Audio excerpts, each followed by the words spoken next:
Om Swastiastu. Om Swastiastu. Halo pemirsa, apa kabar Anda hari ini? Semoga selalu dalam keadaan sehat. Senang sekali saya Madi Sekeren Karang kembali hadir dalam dialog spesial pada hari ini tentunya.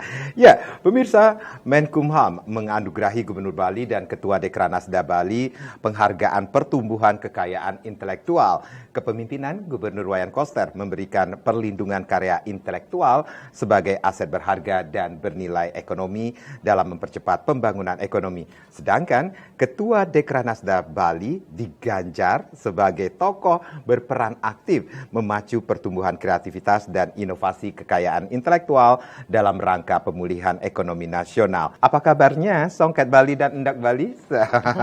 Sudah hadir tentunya ada Ibu Putri Koster selaku Ketua Dekranasda Provinsi Bali. Om Swastiastu, Ibu. Om Swastiastu, Made. Kita juga memperkenalkan narasumber kita yang berikutnya ada Bapak Alexander Palti. Beliau adalah Kepala Divisi Pelayanan Hukum dan HAM Kanwil Kumham Bali. Om Swastiastu, selamat. Om Swastiastu. Apa kabarnya Pak Palti? Becik. Ibu, mengapa begitu sangat concern sekali untuk melindungi dan melestarikan kearifan lokal, khususnya tenun dan endak ini sendiri, Bu? Pertama karena tugas Ibu. Tugas Ibu. Yang kedua karena visi misinya Bapak Gubernur. Nangun Satkertilo ke Bali. Ini sudah saatnya. Apa yang sudah tergerus di Bali kita bangkitkan. Yang di bidang sandang tentunya kita punya banyak sekali jenis kain. Dan itu geringsing salah satunya Madi. Itu merupakan tenun langka double ikat yang kalau di dunia bahkan hanya ada 3. Ada di India, di Jepang, dan di Indonesia. Indonesia pun hanya ada di Tenganan Pegeringsingan. Nah, bagaimana kita disebut nanti generasi yang tidak bertanggung jawab kalau kita lalai. Kalau hal yang sangat spesifik itu sampai hilang nanti warisan itu dari kita berdosa besar pada leluhur. Mestinya berabad kemudian pun geringsing Tenganan tetap dengan kualitasnya. Seperti itu harapan kita. Nah, tentunya sekarang pemerintah dalam hal ini Kementerian Hukum dan HAM itu sudah membuatkan aturan sesuai perkembangan zaman, segala sesuatunya harus dilindungi, ada payung hukumnya, ada regulasinya. Nah, Ibu lebih semangat lagi, ini tugas Ibu. Dekranasda itu melakukan pengawasan. Yang Ibu hadapi adalah kita euforianya memakai tenun, tetapi hasil survei dari UNHI sangat kecil sekali, bahkan 13% itu laporannya, itu tenun yang ditenun di Bali dijual di pasaran. Selebihnya berarti tidak ditenun di Bali. Itu artinya kan sudah mengambil pasar kita. Nah, sekarang pedagang mengambilnya dari luar tetapi mengatasnamakan tenun Bali. Pasar kita diambil, peredaran uang akan keluar. Suatu saat orang tidak mau menenun dan kita akan kehilangan warisan. Jadi tadi kita kan bicara endak, sekarang kita bicara songket. Nah, jadi ketika Ibu menjadi ketua di Dekranasda, Ibu dapatkan ini di pasaran. Nah, jadi Ibu pikir, oh ini songket. Ternyata setelah Ibu lihat, oh tidak, ini ternyata memakai teknologi. Jadi teknologi, Ibu tidak alergi teknologi, tetapi jangan sampai kehadiran teknologi membunuh hal-hal yang tradisi yang kita miliki. Kumham salah satu tugasnya adalah melayani kekayaan intelektual. Betul. Yang ada di Indonesia, termasuk yang ada di Bali oleh pelaku usaha UMKM.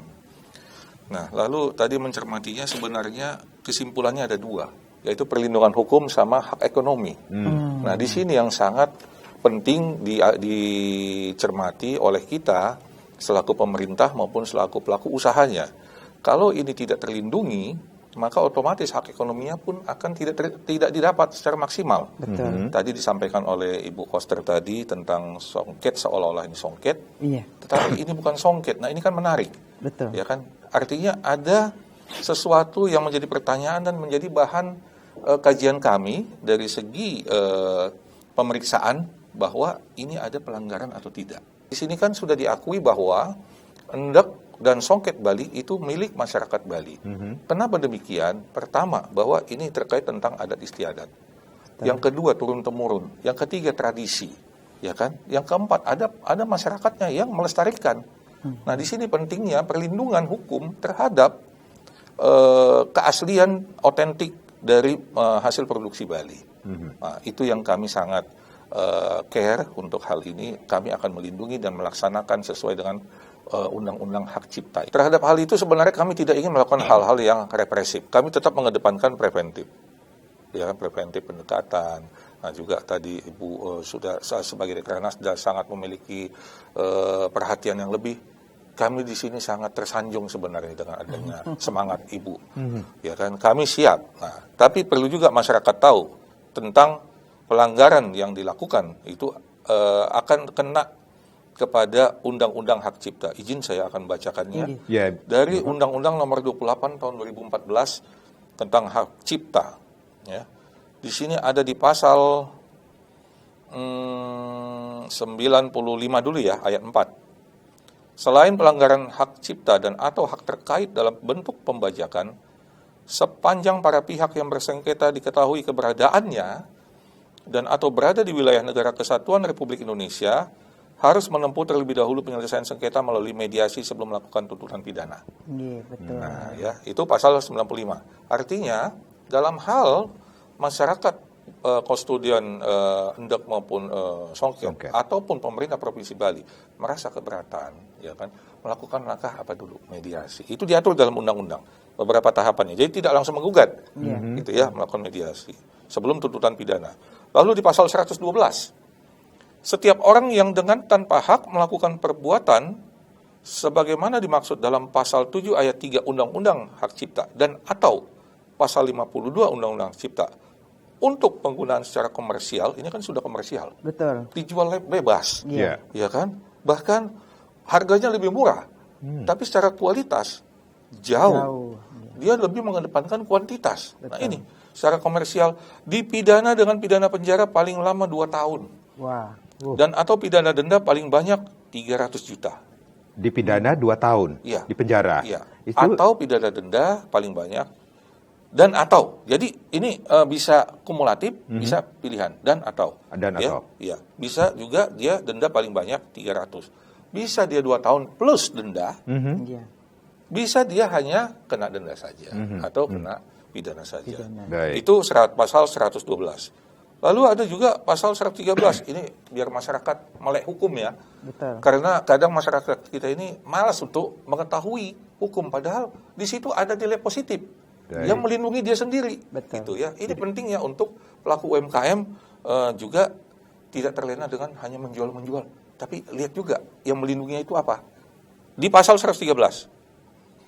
Setiap orang yang dengan tanpa hak dan atau tanpa izin pencipta atau pemegang hak cipta, ini kan sudah tercatat Bu, Betul. sebagai sertifikat EBT dan PT, ekspresi budaya tradisional dan pengetahuan tradisional, ya, melakukan pelanggaran hak ekonomi pencipta sebagaimana dimaksud dalam pasal 9 ayat 1 huruf A, huruf B, huruf E dan atau huruf G dari Undang-Undang Cipta untuk penggunaan secara komersial dipidana dengan pidana penjara paling lama 4 tahun. Meningkat lagi nih sanksinya, 4 tahun dan atau pidana denda paling banyak 1 miliar. Lalu, setiap orang yang memenuhi unsur sebagaimana dimaksud pada ayat 3 tersebut yang dilakukan dalam bentuk pembajakan, dipidana dengan pidana penjara paling lama 10 tahun dan atau pidana denda paling banyak 4 miliar. Mari kita jaga, jangan sampai langsung kena kepada penegakan hukum tersebut. Ya, karena kami siap. Ini delik aduan sepanjang yang memiliki hak itu merasa dirugikan, silahkan untuk mengadukan ke Kanwilkumham Provinsi Bali. Tentunya ada harapan Ibu dengan apa yang sudah disampaikan oleh Pak Palti ini sendiri.